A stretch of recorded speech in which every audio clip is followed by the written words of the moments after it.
கர்த்தருடைய பரிசுத்த நாமத்திற்கு மகிமை உண்டாவதாக. ஹல்லேலூயா. ஸ்தோத்திரம் அப்பா இயேசுவே. ரத்தத்தால் எங்களை கழுவி எங்களை பரிசுத்தப்படுத்தும் அப்பா. ஸ்தோத்திரம். இன்னும் மண்டையிலே கிட்டி சேர எங்களுக்கு கிருபை தாரும். திவ்ய அன்பின் சத்தத்தை ரட்சகா கேட்டு உம்மை அண்டினே, இன்னும் கேட்டி சேர என் ஆண்டவா ஆவல் கொண்டீரோ அங்கே. இன்னும் கேட்ட கேட்ட சேர்த்து கொள்ளும் பாடுபட்ட நாயகா. இன்னும் கேட்ட கேட்ட சேர்த்து கொள்ளுமே ஜீவன் தந்த ரட்சகா. என்னை முற்றுமே இந்த நேரத்தில் சொந்தமாக்கி கொள்ளுமே. உம்மை வாஞ்சையோடெந்த உள்ளத்தில் நாடி தேட செய்யுமே. இன்னும் கேட்ட கேட்ட சேர்த்து கொள்ளுமே பாடுபட்ட நாயகா. இன்னும் கேட்ட கேட்ட சேர்த்து கொள்ளுமே ஜீவன் தந்த ரட்சகா. ஏசாயா 35வது அதிகாரம் 8வது வசனம். அங்கே பெரும்பாதையான வழியும் இருக்கும், அது பரிசுத்த வழி என்னப்படும். தீட்டுள்ளவன் அதிலே நடந்து வருவதில்லை, அந்த வழியில் நடக்கிறவர்கள் பேதையராய் இருந்தாலும் திசை கெட்டு போவதில்லை. Isaiah 35:8. And an highway shall be there, and a way, it shall be called the way of holiness. The unclean shall not pass over it, but it shall be for those the wayfaring men, though fools shall not err therein. 9-10 வசனங்களையும் வாசிக்கிறேன். அங்கே சிங்கம் இருப்பதில்லை, துஷ்ட மிருகம் அங்கே போவதும் இல்லை, அங்கே காணப்படவும் மாட்டாது. மீட்கப்பட்டவர்களே அதில் நடப்பார்கள். கர்த்தரால் மீட்கப்பட்டவர்கள் திரும்பி ஆனந்த களிப்புடன் பாடி சீயோனுக்கு வருவார்கள். நித்திய மகிழ்ச்சி அவர்கள் தலையின் மேல் இருக்கும், சந்தோஷமும் மகிழ்ச்சியும் அடைவார்கள், சஞ்சலமும் தவிப்பும் ஓடிப்போம். No lion shall be there, nor any ravenous beast shall go up thereon. It shall not be found there, but the redeemed shall walk there. And the ransomed of the Lord shall return and come to Zion with songs and everlasting joy upon their heads. They shall obtain joy and gladness, and sorrow and sighing shall flee away. இந்த 3 வசனங்களிலே 3 விதமான வழிகளை நாம் பார்க்கலாம்.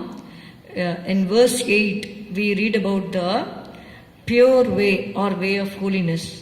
Verse 9 it tells about the protected way. Verse 10 speaks of the joyful way.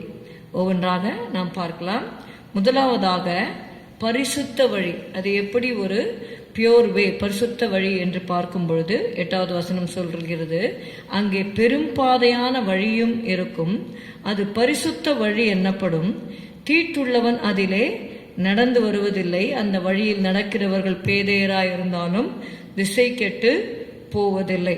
கர்த்தருடைய வழி என்பது நீங்க பாத்தீங்கன்னா கர்த்தருடைய வேதத்தின்படி நடக்கிற உத்தம மார்க்கத்தார் பாக்கியவான்கள். கர்த்தருடைய வசனத்தின்படி நாம் நடக்கும் பொழுது அது பரிசுத்த வழியிலே நாம் நடக்கிறோம்.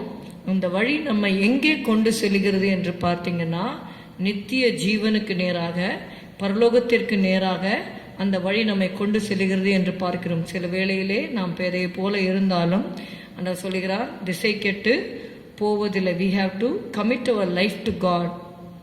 Then the Lord will cleanse our heart and fill us with His love. நம்ம அந்த பரிசுத்த வழியிலே நடப்பதற்கு நம்மை நாம் பரிசுத்தப்படுத்திக் கொள்ள வேண்டும். கர்த்தராகிய இயேசு கிறிஸ்துவுடைய ரத்தம் சகல பாவங்களையும் நீக்கி நம்மை சுத்திகரிக்கும் என்று சொல்லி பார்க்கிறோம். அவருடைய ரத்தத்தினால் நம்ம கழுவப்பட்டு பரிசுத்த வாழ்க்கையை நம்ம பெற்றுக்கொள்கிறோம்.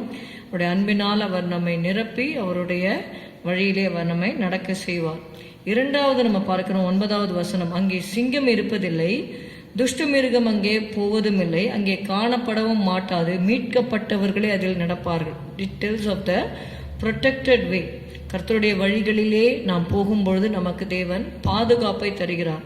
நாம் அறிந்திருக்கிறபடி 1 பேதுரு 5:8 நாம் வாசிக்கிறோம், உங்கள் எதிராளியாகிய பிசாசானவன் கர்ச்சிக்கிற சிங்கம் போல.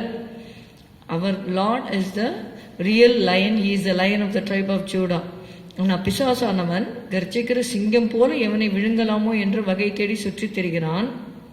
அந்த சிங்கம் அங்கே இருப்பதில்லை. நமக்கு விரோதமாக இருக்கிற கிரியைகள், பொல்லாங்கனுடைய காரியங்கள் எதுவும் காணப்படாத படிக்கு நாம் பரிசுத்த வழியில் நடக்கும் பொழுது தேவனுடைய பாதுகாப்பை தேவன் நமக்கு தருகிறார். 9வது வசனம், அங்கே சிங்கம் இருப்பதில்லை, துஷ்ட மிருகம் அங்கே போவதும் இல்லை, அங்கே காணப்படவும் மாட்டாது, மீட்கப்பட்டவர்களே அதில் நடப்பார்கள். Thirdly, we see that it is a way, it's a pleasurable way or joyful way. எப்படி அந்த சந்தோஷம் நமக்கு கிடைக்கிறது என்று நீங்கள் பார்த்தீங்கன்னா 10வது வசனம், கர்த்தரால் மீட்கப்பட்டவர்கள் திரும்பி ஆனந்த களிப்புடன் பாடி சீயோனுக்கு வருவார்கள். அவங்க திரும்பி என்று சொல்லி பார்க்கும் பொழுது இந்த வசனம், இந்த அதிகாரம் ஆரம்பிப்பதே நீங்கள் பார்த்தீங்கன்னா வனாந்தரமும் வறண்ட நிலமும் என்று சொல்லி பார்க்கிறோம். அப்போது அவங்க வனாந்தர வழியாக, வறண்ட நிலத்தின் வழியாக சில வேளைகளிலே கர்த்தருடைய பிள்ளைகள் நடக்கக்கூடும். ஆனால் அப்படியே தேவன் நம்மை விட்டு விடுகிறதில்லை. அதனால தான் நம்ம பார்க்குறோம் 3வது வசனம், தளர்ந்த கைகளை திடப்படுத்தி தள்ளாடுகிற முழங்கால்களை பலப்படுத்துங்கள், மனம் பதறுகிறவர்களை பார்த்து. யார் மனம் பதறுவார்கள்? அப்படிப்பட்ட சூழ்நிலையிலே, ஒரு பதற்றமான சூழ்நிலையில் போகும்பொழுது அவங்க மனம் பதறி இருப்பாங்க. அவங்கள பார்த்து சொல்லி வேதம் சொல்லுகிற 4ஆம் வசனம், மனம் பதறுகிறவர்களை பார்த்து நீங்கள் பயப்படாதிருங்கள், திடன் கொள்ளுங்கள், இதோ உங்கள் தேவன் நீதியை சரிக்கட்டவும் உங்கள் தேவன் பதிலளிக்கவும் வருவார், அவர் வந்து உங்களை ரட்சிப்பார் என்று சொல்லுங்கள். நம்ம ஆண்டவருடைய பாதையில, பரிசுத்த வழியில, அவருடைய வேதத்தின்படி அவருக்கு பயந்து நடக்கும் பொழுது பதற்றமான சூழ்நிலைகள் வந்தாலும் கர்த்தர் சொல்லுகிறார், மனம் பதற வேண்டாம், பயப்பட வேண்டாம், திடன் கொள்ளுங்கள், தேவன் பதிலளிப்பார் என்று சொல்லி. அப்படி பதிலளிக்கும் பொழுது என்ன நடக்கும் என்பதை தான் 10வது வசனத்திலே வாசித்தோம். கர்த்தரால் மீட்கப்பட்டவர்கள் திரும்பி ஆனந்த களிப்புடன் பாடி சீயோனுக்கு வருவார்கள், நித்திய மகிழ்ச்சி அவர்கள் தலையின் மேல் இருக்கும், சந்தோஷம் மகிழ்ச்சியும் அடைவார்கள், சஞ்சலமும் தவிப்பும் ஓடிப்பும். இதுவே நீங்கள் பாவ வழியில் நடக்கிறவங்க நீங்கள் பார்த்தீங்கன்னா, பாவத்தின் சம்பளம் மரணம். கர்த்தராகிய இயேசு கிறிஸ்துவனுடைய கிருபை நமக்கு நித்திய ஜீவனை தருகிறது, நித்திய மகிழ்ச்சியை தருகிறது என்று சொல்லி பார்க்கிறோம். அப்படியாக பரிசுத்த வழியிலே நாம் நடக்க நம்மை ஒப்பு கொடுக்கும் பொழுது தேவனுடைய பாதுகாப்பும், தேவனுடைய அந்த ஆனந்த கடிப்பும், தேவன் தருகிற ஆனந்த கடிப்பும் நமக்கு நிச்சயமாக நம்மோடு கூட இருக்கும். சந்தோஷம் மகிழ்ச்சியும் அடையும்படி செய்வார், சஞ்சலமும் தவிப்பும் ஓடிப்போம். ஜெபிக்கலாம். ஸ்தோத்திரம் அப்பா, உம்மை துதிக்கிறோம் துதிக்கிறோம் துதிக்கிறோம். எங்களை தாழ்த்தி உம்முடைய கருத்தில் ஒப்பு கொடுக்கிறோம். நீர் எங்களுக்கு நியமித்த அந்த பரிசுத்த பாதையிலே நாங்கள் நடக்க எங்களுக்கு உதவி செய்யும். இயேசுவின் நாமத்தில் பிதாவே, ஆமேன். எல்லாரும் சேர்ந்து சொல்லுவோம். என் ஆத்துமாவே கர்த்தரை ஸ்தோத்திரி, என் முழு உள்ளமையுடைய பரிசுத்த நாமத்தை ஸ்தோத்திரி. என் ஆத்துமாவே கர்த்தரை ஸ்தோத்திரி, கர்த்தர் செய்த சகல உபகாரங்களை மறவாதே. Good morning. Have a good day. God bless you.